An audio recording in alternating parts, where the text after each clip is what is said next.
What is up, everybody? John Middlekauff, GoLow podcast, back at it for the second major of the year. Make sure you subscribe to that podcast. It's on the 3 and Out feed. As well, live on AMP every single day of the week. Download the AMP app. Watching this on YouTube, hammer that like button. Leave a comment. Give me your thoughts. Subscribe to the page. We got you covered.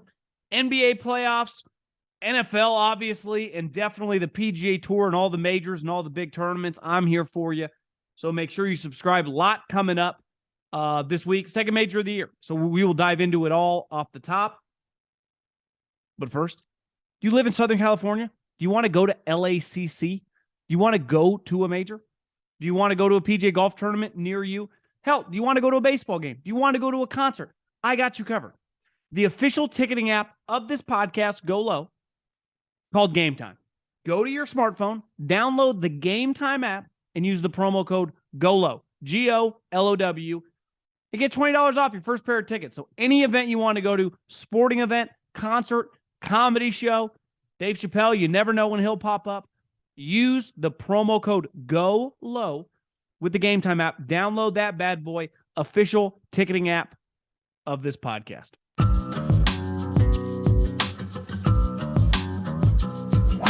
PGA Championship. It's here, baby. The last couple weeks, it really since the Masters, it gets a little sleepy. It does. Actually, it got good right after the Masters in Harbor Town with Matt Fitzpatrick winning. But this feels like the stretch of this tournament. Then we have the U.S. Open here in a couple weeks. It really gets going. It's major season. The FedEx playoffs, the Ryder Cup. This is when it gets really fun. I mean, the Masters it's impossible to beat. It's the best tournament of the year. But this stretch of golf feels pretty damn good. I'm really excited for the next month. It's actually less than a month if you factor in the start of this tournament to the start of the U.S. Open week. And to me, the biggest story going into this week, I just looked it up, Jon Rahm. Well, last night, on Monday night, I was watching Golf Channel. And I turned it down because I was talking to my girlfriend, and I look up, and they have this graphic. It's like Brandel's talking. And it said Scottie Scheffler and Jon Rahm have won 5 of the 9 elevated events this season. Rahm's won 3 of them. I just looked it up before I hopped on the podcast. He's made over $14 million this season. It's obviously not even June. Still got 3 majors to go, the FedEx playoffs. I mean, this guy's headed for a Steph Curry, LeBron James type earning, Patrick Mahomes type season. And listen, the Grand Slam seems impossible, right? Because Tiger never could do it. He did the Tiger Slam, but he never did the Grand Slam. If he wins this week, and he's clearly the favorite, obviously it would be in play because he won the 2 first majors. But I think it would be like, is this guy going to have the greatest season of all time? All 4 majors, the amount of money, the depth of golf has never been better. I mean, that's just a fact. And I'm not trying to sound like younger guy. Golf wasn't this deep in the 50s, 60s, 70s, anytime Tiger was playing since recently. So if Jon Rahm were to pull this off, it would be obviously, I mean, there's no amount of adjectives to describe how remarkable it would be. To me, the craziest thing, and this speaks to his greatness, it kind of feels like it's in play. I'm not going to bet on him this week. I actually kind of like him more at LACC. I'm not sure why. He's played really well at U.S. Opens over his career. But, like, I expect him to be in the mix. I really do. Especially when we talked to Sobel, it's, you got to hit it long. You got to have power. You got to have touch. I was listening to the Fried Egg podcast. It's pretty good. They have different guests on, and someone on the podcast was talking about Tim Mickelson, Phil's brother, who used to be the Arizona State head golf coach, and then he's now Rahm's agent, and then he became Phil's caddy. That he told someone when Rahm was in college that John can do everything Phil does, yet he drives it straighter. I don't think any 2 people beside Tim and Phil Mickelson. I mean, Phil Mickelson was betting people huge money. This guy was a lock to win a major by the time he was like 25 years old. The Mickelson saw this guy as a golf rocket ship. And I would say the last several years, he's really delivered. I mean, he's really come into his own 26, 27, 28 years old. I mean, he was damn good from the jump. I think he finished top 5 as an amateur at the Waste Management. But these last couple of years and what he's doing right now, he's the best player in the world. He feels like the best player in the world, eye test wise. Obviously, statistically, he's right there. I just think that cool part about sports is like Nikola Jokic is trying to become an NBA legend. Multiple MVPs, win a championship. LeBron James is trying to add to a legendary career, right? If Aaron Judge leads the Yankees to a World Series as the captain, like that's rare air. I saw he had 2 home runs the other night. It was when the video got him kind of looking, maybe cheating. He denied it. The list of Yankees to have 30 plus 2 home run games in their career was like Ruth, Mantle, Gehrig, Judge. It's like decent company. Reggie Jackson, not bad group. I mean, decent group of guys. And, I think Rahm would enter, this is what happened because Spieth and Rory won those majors so early. It feels like Rahm is somewhat the opposite. It kind of like in the peak of his powers came a little bit later in life. It's like, would this guy be headed, toward 8 majors and just as an all-time like Jack, Arnie, Tiger, Rahm, Trevino, Phil, like kind of that group, and that's where I would bet on him going. But you got to start racking up those majors. And I think he was quoted as saying that he would choose way more majors than the Grand Slam. I just, if he wins this week, I think he's the heavy betting favorite the next 2 majors. But it's going to be fascinating to watch. And on the flip side, Rory, and I don't, listen, it's weird. Scottie is a great player. He's clearly the second best player in the world. It just, I don't know. Once he's playing, I enjoy watching it. I don't know really what you can say about him. To me, Rory is much more interesting. Missed the cut at the Masters. Absolutely devastating. I mean, it was embarrassing. And he disappeared. And now he's back. He feels like he's flying under the radar. His odds have dropped significantly. I mean, you can get him 13, 14 to 1. This guy just a month ago was right there with Rahm and Scheffler being 7, 8 to 1. And now they've basically almost doubled in the wrong direction. So, every time that you just stop paying attention to Rory, he pops. Though when you look at Rory's history at the PGA Championship, which in fairness to this major, even though it's clearly the 4th best major, it usually plays pretty hard, right? This major plays harder than the Open typically if there's no wind. And definitely plays in terms of relative to par harder than the Masters. So I'm fascinated to watch Rory this weekend. I think there just is pressure on him, to win more majors. I mean, there just is. Now, he's definitely taken a backseat from talking a bunch of shit about Liv. I think it's a fascinating week for Liv, right? Because the Masters, they played every single year. Phil Mickelson is going to be able to shoot 65 at the Masters, non-Augusta week, probably in his late 60s. Maybe not 65, but I bet Phil in his late 60s can still easily break par at Augusta. And he can be competitive at Augusta probably throughout his 50s. Right? Brooks, DJ, Cam Smith, these guys are going to get so many reps at that course. Definitely DJ and Brooks played there forever. It's a little harder to judge.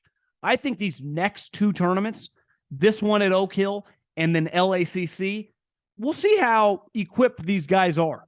To me, I'm more fascinated. Like, that was cool. I'm not trying to diminish what they did at the Masters. I'm shorting the Liv guys a little bit. Like, I'm just not expecting that much from DJ and Brooks. I'm not going to wager on them. My standard for them is just a little lower, given that I see everyone reacting. A lot of people are going to bet on Brooks. A lot of people think DJ is a good play here. And historically, they 100% would be. But I'm just fascinated to watch this all play out, right? The Masters is a very, very, it's an outlier from the other majors because it never rotates. And once you've played it 10 times, 10 times 4, all your practice rounds. I mean, that's a lot of reps at one individual place, right? We'll see. I would, again, like I said, I'm not gambling on any of these guys. I hope that some of them are in the mix. I think it makes it for much more interesting and fascinating television. But I think it's going to be a little more difficult. And I would be a little, if you told me that more than half of these guys missed the cut, I think stuff like that's on the table. Just because I think good players at tough courses, U.S. Open, PGA, just miss the cut. It's difficult. Listen, the guy that I'm betting on pretty heavily is Max Homa. And his odds, I got him at originally 32 to 1. I saw his odds were closer to 35, 36 to 1. Now, to me, he's in the group of the people I'm putting money on, Xander and Tony Finau, who have had much more success over their career and have been consistently on the PGA Tour much longer than Max. They just haven't won a major. To me, it feels inevitable. And listen, guys can go a whole career and be great players and not win a major, but it feels like Tony Finau and Xander Schauffele are going to win a major. Well, I've wagered on him. Max Homa also feels inevitable, though he has clearly done way less. But Max plays well on tough golf courses. He won the Wells Fargo last year at TPC Potomac or whatever in D.C. That was like freezing cold, impossible conditions. He's won at Torrey Pines. He's won at Riv. Like, his game translates to tough golf courses. He just has to prove it. And I think when you get the odds of a guy in the mid-30s who's clearly one of the best top 7-8 players in the world, I think it's pretty juicy. Like, ultimately, like, I bet on Tony Finau and Xander Schauffele a lot over the last 3 or 4 years to win majors, and they haven't done it. Like I said, I think it's going to happen. That's why I'm going to keep hammering it. There's that group of, like, Spieth, we'll see if he ends up playing with the injury, but like JT, obviously Rory and above. Like, I don't like Colin Morikawa as much. Like, Cam Young, you have to win a tournament first, though I really enjoy watching you play before I can wager on you. But then there's the group of, I do think there's a fascinating group this week that has a little bit longer odds that probably safer to play top 10s, but I do think could win the tournament, right? I think Tyrrell Hatton and Tommy Fleetwood are guys that could easily be in the mix Saturday and Sunday. Now, can they get it done? Can they hammer it home, especially Tommy Fleetwood? He hasn't done it yet. Does he have the game to win a major golf tournament? Of course he does. Gary Woodland, you can get him like 100 to 1. His top 10 odds, probably like 12 to 1. He's a guy, played well at the Masters this year, has won a U.S. Open, so he plays well in tough conditions, has played well this season. Like, that's pretty interesting because this is a golf course where you got to hit it long. You got to have power. It's a second shot golf course. And Keegan Bradley's another guy. Again, longer odds, 90, 100 to 1 range. I think by the time, Thursday comes around, that number might be closer to 80 to 1. But these are guys, Hatton, Fleetwood, Keegan, and Woodland. I understand not putting some juice down on, to win, just to win outright. But I think top 5s and top 10s are awfully juicy. And then I can't argue with you any of the group of the Hovlands, the Sungjae Ims, even the Cam Young. Like I said, he hasn't won yet, but he's going to win. Like, that's inevitable. Like, if Zalatoris hadn't gotten hurt, like, he was going to win several times. It's just like Max Homa. You start playing that well, you just start winning. These guys, Sam Burns, it's hard. There's so many guys in the 30, 40 to 1 range that are tasty. And that's what makes these majors fun.